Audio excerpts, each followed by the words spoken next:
구약 개관 세 번째 에덴 동산과 선악과입니다. 지난주에는 인간을 하나님의 형상대로 만드셨다는 내용을 우리가 살펴보았습니다. 하나님은 인간을 지으시되 다른 피조물과는 달리 인간만은 하나님의 형상대로 만드셨고, 그리고 하나님의 형상대로 지으셨다는 것은 곧 하나님의 자녀로 지으셨다, 그런 의미라는 걸 우리가 살펴보았습니다. 나를 닮은 존재로 지으셨다, 그런 의미가 되는 것이고, 그리고 그러한 신분에 따라서 이제 하나님의 자녀된 신분에 따라서 하나님의 모든 것을 누릴 권세가 주어지게 되는 것이고, 그래서 믿음으로 그러한 자녀된 권세를 충분히 누리는 것이 신앙의 핵심적인 한 부분임을 우리가 지난주에 살펴보았습니다. 우리에게 이 자녀된 권세 있는 줄로 믿습니다. 오늘 오전에도 보았듯이 하나님의 소유된 것이나 하나님의 자녀나 또 같은 것이죠. 거기에 따르는 참 큰 권세와 축복이 우리에게 있는 줄로 믿습니다. 하나님은 그렇게 하나님의 형상 닮은 하나님의 자녀로 인간을 지으시고는 최고의 거처인 에덴 동산으로 인도하십니다. 아버지의 마음을 보게 되는 거죠. 자녀들을 지으셨으니까 가장 최고의 조건에서 살 수 있도록 인도해 주십니다. 아버지의 마음으로 마련하신 아담과 하와의 신혼집이라고도 해도 좋을 만한 어떤 그런 에덴 동산으로 하나님께서 인도해 주십니다. 여하튼 더 이상 좋을 것이 없는 거죠. 더 이상 좋을 곳이 없는 그런 곳입니다. 아름다운 동산이고 거기에는 아픔도 슬픔도 어떤 부족함도 없는 축복의 동산입니다. 인생이 당하게 되는 어떠한 종류의 어려움도 전혀 없는 곳, 에덴 동산이죠. 전능하신 하나님께서, 그 아버지께서 자녀들을 위해서 마련해 놓으신 곳이기 때문에 그렇습니다. 그렇게 에덴 동산으로 인도하시는데 에덴 동산은 지구 전체는 아니었죠. 8절을 보면 동방의 에덴의 동산을 창설하셨다, 그렇게 말씀합니다. 동방의 에덴에, 지구의 어떠한 부분만이 에덴 동산이었습니다. 그렇게 최고의 좋은 곳인 에덴 동산으로 하나님께서 인도를 해드리셨는데 이 에덴 동산은 자녀에게 주어진 것입니다. 그런데 아담과 하와가 죄를 짓는 순간 어떻게 됩니까? 자녀의 위치를 상실하게 되죠. 그런데 에덴 동산은 자녀에게 주어진 것이기 때문에 자녀의 위치를 상실하는 순간 에덴 동산도 빼앗길 수밖에 없는 것입니다. 그래서 이제 에덴 동산에서 아담과 하와가 쫓겨날 수밖에 없고 쫓겨나게 되는데, 그렇게 이제 에덴 동산은 죄짓고 하나님을 떠난 그런 죄인들을 위한 거처가 아니기 때문에 당연히 빼앗기게 되는데, 그렇게 이제 죄된 가운데 쫓겨나서 살던 인생이 예수님의 십자가를 믿을 때 다시 하나님의 자녀로 회복이 되게 됩니다. 예수님 믿고 하나님 자녀로 회복이 되니까, 회복이 되면 당연히 에덴 동산도 다시 주어져야 되는 것이죠. 그래서 하나님은 아담과 하와를 쫓아내시고는 에덴 동산을 완전히 멸하시지 않으셨던 것을 보게 됩니다. 그래서 3장 22절부터 보면 이렇게 말씀하고 있습니다.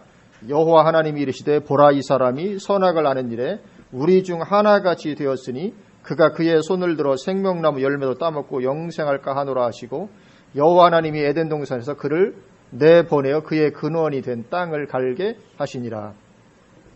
이같이 하나님이 그 사람을 쫓아내시고 에덴 동산 동쪽에 그룹들과 두루 도는 들칼을 두어 생명나무의 길을 지키게 하시니라.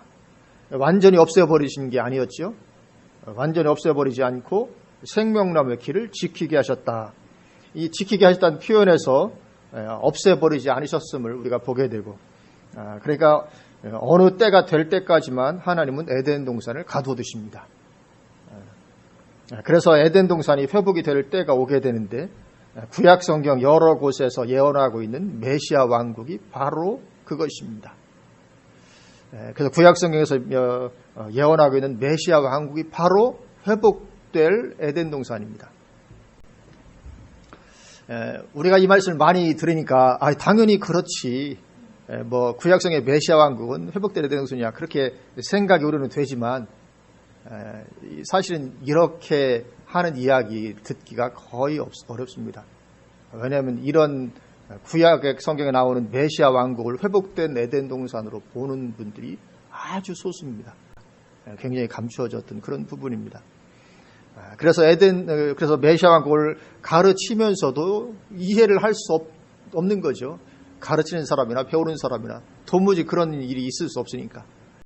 그래서 이 메시아 왕국을 회복될 에덴 동산으로 보지 않으면 도무지 해석이 안 됩니다. 그거 외에는 길이 없습니다. 그리고 에덴 동산은 없애지 않고 지키게 하셨던 것이기 때문에 반드시 회복될 때가 올 수밖에 없습니다. 그래서 이제 메시아 왕국에 대한 표현을 보면 에덴 동산의 모습과 똑같습니다. 지금의 세상에서는 이루어질 수 없는 내용이죠. 그래서 여러 군데 나오게 되는데 대표적으로 이사야 11장이 대표적인 거죠. 우리도 잘 아는 그런 말씀입니다. 이사야 11장 6절부터 보면 이렇게 말씀하고 있습니다. 그때에 이리가 어린 양과 함께 살며 표범이 어린 염소와 함께 누우며. 표범이 어린 염소를 잡아먹어야 되는데 잡아먹지 않고 그냥 같이 눕는 것입니다. 보실 분들은 이사야 11장입니다. 이사야 11장 6절 보면 표범이 어린 염소와 함께 누우며 송아지와 어린 사자와 살찐 짐승이 함께 있어 어린 아기에게 이끌리며. 그러니까 애들이 말하자면 뭐 한결이나 한결보다 더 어린 애들이 그냥 뭐 사자를 끌고 노는 겁니다. 이렇게. 이게 뭐 지금 같은 상상이 안 되는 거죠. 뭐 동물원에 가서 뭐 목마를 타는 게 아니고 실제로 사자를 끌고 다니면서 노는 이런 때가 온다고 말씀을 하고 있습니다. 7절 암소와 곰이 함께 먹으며 그것들의 새끼가 함께 엎드리며 사자가 소처럼 풀을 먹을 것이며. 이러면 좋을 것 같아요. 지금도 참 사자가 이렇게 풀 먹고 그러면 얼마나 좋겠습니까? 그럼 우리가 밀림에 가도 아무 걱정할 것이 없을 텐데. 젖 먹는 아이가 독사의 구멍에서 장난하며 젖대 어린 아이가 독사의 굴에 손을 넣을 것이라. 그래도 독사들이 물지 않습니다. 내 거룩한 산 모든 곳에서 해됨도 없고 상함도 없을 것이니 이는 물이 바다를 덮음같이 여호와를 아는 지식이 세상에 충만할 것임이니라. 내 거룩한 산 모든 곳에서 해됨도 없고 상함도 없고. 뭐 세상에 이런. 그리고 분명히 이것이 메시아 왕국이거든요. 그리고 이스라엘 백성들은 언젠가 메시아가 오면 이런 세상이 펼쳐진다 이렇게 믿고 있습니다. 지금도 그렇고 구약시대도 그렇고. 메시아가 오시기만 하면 이스라엘의 왕으로 우리 다스릴 텐데 그럼 이런 세상이 온다. 그 믿고는 있지만 이 말씀을 보면 도무지 현 세상에서 이루어지지 않는 내용이잖아요. 그래서 이 메시아 왕국은 현 세상에서는 이루어질 수 없는 그런 내용입니다. 또 이사야 65장에도 똑같은 말씀을 하고 있습니다. 이사야 65장 25절을 보면 이리와 어린 양이 함께 먹을 것이며 사자가 소처럼 즙을 먹을 것이며 뱀은 흙을 양식으로 삼을 것이니 나의 성산에서는 해함도 없겠고 상함도 없으리라. 그 외에도 여러 곳에서 이 메시아 왕국을 말씀을 하고 있습니다. 근데 이 모습을 보면 에덴 동산의 모습을 그대로 묘사하고 있는 것과 똑같습니다. 에덴 동산이 바로 그랬었거든요. 모든 동물들이 다 초식 동물이었습니다. 사자도 풀을 먹었고 뭐 뱀도 육식이 아니라 초식이었고 다 상함도 없고 해함도 없고.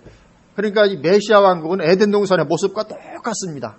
앞으로 에덴 동산이 똑같이 회복될 때가 올 거다. 그 말을 하고 있는 거거든요. 구약 성경에서.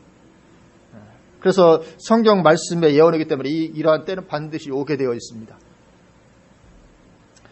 그래서 미래에 어느 시점이 되면 이 세상의 환경이 바뀌고 에덴 동산의 모습이 회복이 될 때가 오는데 구약 성경에서는 그것을 메시아 왕국이라고 부르고 있고 신약 성경에서는 그것을 천년왕국이라 그렇게 부르고 있는 것입니다. 그래서 예수님 재림하시면 바로 이때 구약 성경에서 예언한 메시아 왕국의 때, 천년왕국의 때, 그것은 다른 말로 하면 회복된 에덴 동산 이 때가 오는 것입니다. 그래서 그러면 이제 에덴 동산에서 아담과 하와가 왕노릇 했던 것처럼 1000년 동안 그렇게 이제 왕노릇을 우리가 하게 되고, 그리고 이제 1000년이 지나면 어떻게 됩니까? 계시록 20장 말씀처럼 이제 곡과 마곡의 전쟁이 있어지게 되고, 곡과 마곡의 전쟁. 왜냐하면 이제 1000년 후에 지나면 사탄이 풀려나면서 다시 한번 미혹해서 곡과 마곡의 전쟁이 벌어지고, 그 후에 백보자 심판, 흰 보좌에서 심판하시는 일이 있게 되고, 그리고는 영원한 천국의 시대로 들어가게 되는 것입니다. 우리에게 소망이 있는 줄로 믿습니다. 소망이 있을 뿐만 아니라 우리가 지금 놀라운 이 하나님의 비밀의 말씀들을 사실 보고 있습니다. 우리가 볼 때 굉장히 쉽게 풀리는데 이렇게 쉽게 푸는 분들이 거의 없습니다. 그래서 오늘날은 천년왕국이 없다고 말하는 무천년주의가 대세를 이루고 있는데 굉장히 사실은 무식한 겁니다. 무천년설이 지금 대세를 이루어가고 있는데 점점 더 차지하고 있는데 무천년설에서는 메시아 왕국을 해석하지 못합니다. 그래서 우리는 그 회복의 때를 바라보고 사모하며 사는 것입니다. 베드로후서 3장에서도 베드로가 그렇게 권면하고 있습니다. 그 하나님의 날이 임하기를 바라보고 간절히 사모하라, 그렇게 말씀합니다. 왜냐하면 최고의 축복의 때고 믿는 우리를 위해서 기다리고 있는 그런 때이기 때문에 그렇습니다. 그래서 아담과 하와만 천년왕국 아니고 에덴 동산을 누렸던 것이 아니고 우리도 한번 누려볼 어떤 소망이 있는 줄로 믿습니다. 우리도 이 에덴 동산 뭔가 하여튼 최고하면 에덴 동산 아닙니까? 지금도 이렇게 우리도 누려볼 소망이 있는 줄로 믿습니다. 그런데 하나님은 그 최고의 축복된 초소인 에덴 동산을 만들어 놓으시는 것까지는 좋았는데 하필이면 또 거기에 선악을 알게 하는 나무를 만드셔서 동산 중앙에 그 나무를 갖다 놓으십니다. 동산 변두리도 아니고 동산 중앙에 선악과를 놓으십니다. 그럼 이 선악과 나무를 어떻게 이해해야 할 것인가? 선악과도 역시 하나님의 자녀로서의 창조와 연관시켜 보아야 됩니다. 선악과도 하나님의 자녀, 우리 인간이 하나님의 자녀의 위치인 것과 연관을 시켜서 이해를 해야 됩니다. 하나님은 인생을 지을 때 다른 동물들과는 다르게 지으시길 원하셨죠. 다른 동물들은 그저 본능대로만 살아갑니다. 그러나 하나님은 인간을 지으시되 그렇게 본능으로만 살아가는 존재가 아니고 하나님과 인격적 교제를 나눌 수 있는 하나님의 자녀로 지으시길 원하셨죠. 인격적 교제. 그래서 인간에게는 자유의지가 있어야 됐습니다. 자유의지가 있어야 인격적 교제를 나누는 것이 가능하니까요. 자유의지가 있어야 됐고 그러려면 하나님을 떠날 수 있는 길도 당연히 있어야 되죠. 하나님을 떠날 수 있는 길도 있어야 되고 그런 자유로운 선택의 상황에서 하나님을 택하여 하나님과 함께하는 친하나님의 자녀를 하나님은 원하셨습니다. 하나님을 떠날 수 있는 가능성 있는 그런 상황에서 자발적으로 하나님을 택할 때 그것이 하나님께 기쁨이 되는 것이죠. 하나님을 떠날 길이 원천 봉쇄됐다면 그건 하나님을 기쁘시게 할 수 없는 거죠. 어차피 떠날 길이 없는데요. 물론 하나님은 그것이 위험한 것임을 아셨죠. 왜냐하면 에덴 동산에는 사탄도 돌아다니고 있었기 때문에. 아마 사탄이 없었더라면 죄를 범하지 않았을 텐데 사탄도 돌아다니고 있었기 때문에 하나님은 그것이 위험한 것임을 아셨습니다. 그래서 그 대비책도 다 마련해 놓으시고 갖다 데려다 놓으신 거죠. 여자의 후손으로 오실 그리스도십니다. 창세전에 이미 다 예비해 놓으셨다고 말씀하죠. 그래서 인간은 아담과 하와는 범죄할 것이고 그러면 하나님의 독생자께서 친히 그 죄를 짊어지실 것입니다. 그렇게 계획을 다 세워 놓으시고 대비책을 마련해 놓으시고는 이제 선악과가 있는 에덴 동산에 아담과 하와를 살게 하신 거죠. 우리가 구원받을 수 있는 길은 오직 예수 그리스도를 믿는 것으로만 우리가 구원받을 수 있습니다. 범죄한 인간은 구원받을 수 있는 길이 오직 한 길, 우리를 위해서 십자가에서 피 흘리신 우리의 죄를 짊어지신 예수님을 믿는 것. 그 예수 그리스도 외에는 구원의 길이 없습니다. 그래서 신약 시대에는 그렇게 오신 그리스도를 믿는 것입니다. 예수 외에 길이 없습니다. 구약 시대에 어떻게 구원받습니까? 율법을 다 지켜서 구원받습니까? 가능하지 않다고 말씀하잖아요. 구약 시대라 할지라도 너 하나님 말씀을 지키면 구원받다. 그러면 구원받을 사람이 아무도 없습니다. 구원은 오직 예수님 외에는 구원이 없습니다. 그래서 신약 시대에는 오신 그리스도를 믿음으로 우리가 구원을 받는 것입니다. 그리고 구약 시대에는 구약 성경 전체는 오실 예수 그리스도를 말하고 있는 언약입니다. 신약은 오신 그리스도, 구약은 오실 그리스도. 그래서 예수님은 요한복음 5장 39절에서 너희가 성경에서 영생을 얻는 줄 생각하고 성경을 연구하거니와 이 성경이 곧 내게 대하여 증언하는 것이니라. 그렇게 말씀하십니다. 구약 성경 전체가 나에 대해서 예수님에 대해서 증언하는 것이 구약 성경 전체다. 그래서 구약 성경은 전체가 오실 예수님에 대해서 증언하는 언약이고 그래서 구약 시대에는 오실 예수님에 대한 그 언약 붙잡는 것이 구원이 되게 됩니다. 말씀을 다 지켜 구원받아. 그러면 구약 시대 때 아무도 구원받을 수 없습니다. 다윗도 구원받을 수가 없습니다. 왜냐하면 다윗도 언약을 다 지키는 것이 가능하지 않았잖아요. 그래서 이 믿음으로 말미암아 구원받는 것은 구약이나 신약이나 똑같습니다. 구약은 뭐 율법 시대니까 율법을 지켜서 구원받는다. 그렇지 않습니다. 그렇게 잘못 이해를 하는 분들이 있습니다. 신약은 믿음으로 구원받고 구약 시대는 말씀 지킴으로 구원받는다. 그렇지 않습니다. 그럼 한 명도 구원받을 수가 없습니다. 구약 시대나 신약 시대나 믿음으로 받습니다. 신약 시대는 오신 그리스도 믿는 거예요. 구약 시대는 오실 그리스도 그 언약, 이 언약을 믿음으로 말미암아 구원받는 것입니다. 그래서 양을 잡아서 피 흘리고 하면서 이 오실 그리스도에 대한 예표잖아요. 오실 그리스도를 바라봄으로 그 언약을 붙잡음으로 말미암아 구약 시대에는 구원을 받게 됩니다. 그래서 아담과 하와가 범죄한 이후로 구원받을 수 있는 길은 오직 그리스도 외에는 없게 되는 것입니다. 그러나 구약 시대는 아직 예수님이 오시지 않았기 때문에 오실 그리스도 바라봄으로 구원을 받게 되는 것입니다. 그렇게 예수 그리스도로 말미암는 구원의 대책을 다 마련해 놓으시고는 아담과 하와를 이제 선악과가 있는 에덴 동산에 놓아두신 것입니다. 그래서 에덴 동산에 그렇게 선악과가 있었는데 에덴 동산에만 그러면 선악과가 있었냐? 그렇지 않습니다. 선악과는 에덴 동산뿐만 아니라 지금도 우리 앞에 놓여져 있습니다. 하나님의 자녀가 있으면 항상 선악과는 있습니다. 선악과가 있음에도 불구하고 선악과를 택하지 않고 하나님을 택할 때 하나님께 기쁨이 되죠. 그래서 에덴 동산뿐만 아니라 에덴 동산 이후에도 항상 선악과는 있습니다. 그래서 출애굽하는 이스라엘 백성들 앞에도 생명나무와 선악과가 주어집니다. 신명기 11장을 보면 저만 보면 그러니까 같이 한번 찾아서 보면서 갈까요? 신명기 11장입니다. 신명기 11장 26절부터 이렇게 말씀합니다. 내가 오늘 복과 저주를 너희 앞에 두나니. 하나님의 백성들 앞에 복과 저주가 있습니다. 이게 뭡니까? 생명나무와 선악과가 있는 것입니다. 너희가 만일 내가 오늘 너희에게 명하는 너희의 하나님 여호와의 명령을 들으면 복이 될 것이요. 이 선악과 명령이잖아요. 하나님께서 생명나무와 선악과에 대한 어떤 그 명령을 주시죠. 28절 너희가 만일 내가 오늘 너희에게 명령하는 도에서 돌이켜 떠나 너희의 하나님 여호와의 명령을 듣지 아니하고 본래 알지 못하던 다른 신들을 따르면 저주를 받으리라. 내 하나님 여호와께서 내가 가서 차지할 땅으로 너를 인도하여 들이실 때에 너는 그리심산에서 축복을 선포하고 에발산에서 저주를 선포하라. 이 선명하게 시각적으로 볼 수 있도록. 그래서 이제 그렇게 가나안 땅에 들어가서 이제 이걸 실제적으로 여호수아 인도하여 하게 되거든요. 그리심산에서는 축복을 선포합니다. 그리고 에발산에서는 저주를 선포하게 됩니다. 그래서 너희 앞에 이 두 개가 있다는 것입니다. 다른 말로 하면 너희 앞에 생명나무와 선악과가 있다는 것입니다. 에덴 동산에서와 똑같이 선택할 자유의지를 주십니다. 이스라엘 백성을 택해서 애굽에서 나오게 하시고는 하나님의 백성을 삼으시죠. 그건 똑같이 에덴 동산처럼 선택할 자유의지를 주십니다. 이런 길과 이런 길이 있다. 어떤 걸 선택할래? 선택은 너희 자유다.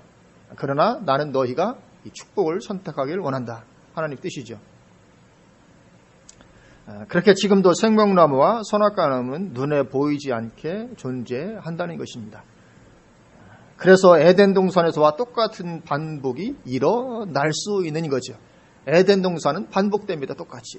그래서 호세아 6장 7절은 이스라엘 백성을 향해서 뭐라고 말씀하냐면 그들은 아담처럼 언약을 어기고 거기에서 나를 반역하였느니라. 그렇게 말씀합니다. 아담처럼 그랬다는 것입니다. 이스라엘 백성들이 아담처럼 똑같이 그랬다. 무슨 뜻입니까? 아담이 선악과를 따먹었듯이 똑같이 그렇게 이스라엘 백성들이 선악과를 따먹었다. 그 말씀을 하고 계시는 것입니다. 이처럼 지금도 우리는 자유의지를 가지고 있습니다. 그리고 우리 앞에는 생명나무와 선악과나무가 있습니다. 구약시대만 그런 것이 아닙니다. 신약시대도 똑같습니다. 그래서 로마서 8장 13절에 너희가 육신대로 살면 반드시 죽을 것이로되 영으로서 몸의 행실을 죽이면 살리니 그렇게 말씀합니다. 항상 앞에 놓였습니다. 육신대로 살 거냐 영으로 살 거냐. 신약시대입니다. 이 선악과를 따먹을 것이냐 생명나무를 먹을 것이냐. 항상 이 선악과는 지금도 우리 앞에 주어져 있습니다. 육신대로 살 것인지 영으로 살 것인지 선택할 자유의지를 주시고 하나님은 간섭하지 않으십니다. 간섭 안 하십니다. 오늘 우리에게 자유의지를 주셨기 때문에 우리가 육신대로 살 때 당장 나타나서 육신대로 살지 못하게 막 끌어안고 붙잡고 안 돼, 뭐 이렇게 그렇게 하시지 않습니다. 육신대로 살면 그냥 살게 내버려 둡니다. 그리고 그에 따르는 그냥 대가를 당하게 하시는 거죠. 이러한 선택의 자유의지가 있어야 우리가 다른 피조물, 본능대로만 살아가는 다른 피조물들과 우리가 구별이 될 수가 있는 것입니다. 그래서 그러한 자유의지를 가지고 우리가 자발적으로 기꺼이 즐거이 하나님 앞에 순종할 때 그것이 하나님께 기쁨이 되는 것입니다. 그래서 우리 앞에도 그렇게 생명나무와 선악과나무가 놓여 있어서 우리도 매일매일 선택에 직면을 하게 됩니다. 선택을 잘해야 될 줄로 믿습니다. 우리 항상 우리 앞에도 이런 선택이 놓여 있습니다. 매일같이 어떤 걸 따먹을 것인가. 그래서 올바른 선택을 해서 늘 축복된 자리에 있어야 될 줄로 믿습니다. 지금의 삶이 다가 아닙니다. 회복될 에덴 동산이 기다리고 있고 그 후에 영원한 천국도 기다리고 있습니다. 우리의 미래는 놀라운 소망인 줄로 믿습니다. 지금은 좀 힘들고 어렵다 할지라도 우리의 미래는 정말 말할 수 없는 소망입니다. 그래서 그 미래의 즐거움 바라보면서 하루하루 이 복된 선택을 하면서 사는 것입니다. 오늘날의 선악과 선택하지 않는 것입니다. 그래서 우리가 오늘날의 선악과를 선택하지 않고 매일매일 생명나무의 길을 우리가 선택할 때 하나님의 자녀의 권수와 축복이 날로 회복되어 갈 줄로 믿습니다. 점점 더 회복되어 갈 줄로 믿습니다. 그런 충만한 우리 가운데 있으면 좋겠습니다. 정말 하나님의 자녀요, 하나님의 소유된 놀라운 권수와 축복이 우리가 날마다 그렇게 생명나무를 선택하면 말미암아 점점 더 회복되고 충만해져 가고 믿음의 소문이 막 사방으로 퍼지게 되고 하나님 함께 하실 증거들이 우리의 삶 가운데 많이 나타나고 우리가 다 그렇게 되시기를 주님의 이름으로 축원을 드립니다. 아멘. 기도하시겠습니다.